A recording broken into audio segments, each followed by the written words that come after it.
Trump escalating his threats against Iran as new details emerge on the daring rescue of a U.S. airman inside the Islamic Republic. Christina Fan joins us live from the UN with more this morning. Christina? Chris, good morning. Iran's deputy foreign minister is accusing President Trump of threatening to commit war crimes by targeting its country's civilian infrastructure unless the Strait of Hormuz is reopened by Tuesday. Tehran, meanwhile, is vowing to escalate its retaliation if that happens, and so far there is no sign of compromise. This morning, Tehran is carrying out a new wave of attacks on Israel and its Gulf Arab neighbors as Israel and the United States return fire, killing more than 25 people in Iran. President Trump warning even worse will be coming unless the Strait of Hormuz is reopened.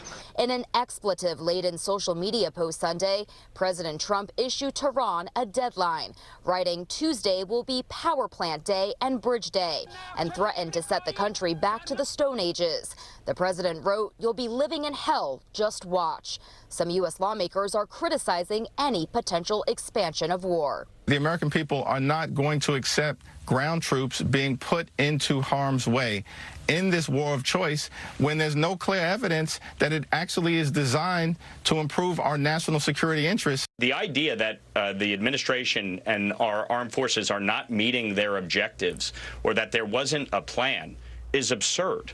The fact is that they have conducted an incredible operation over these last 5 weeks, eliminating much of the leadership of Iran and the IRGC. In an interview with the Associated Press Sunday, Iran's cultural minister dismissed the threats and called President Trump a, quote, unstable, delusional figure.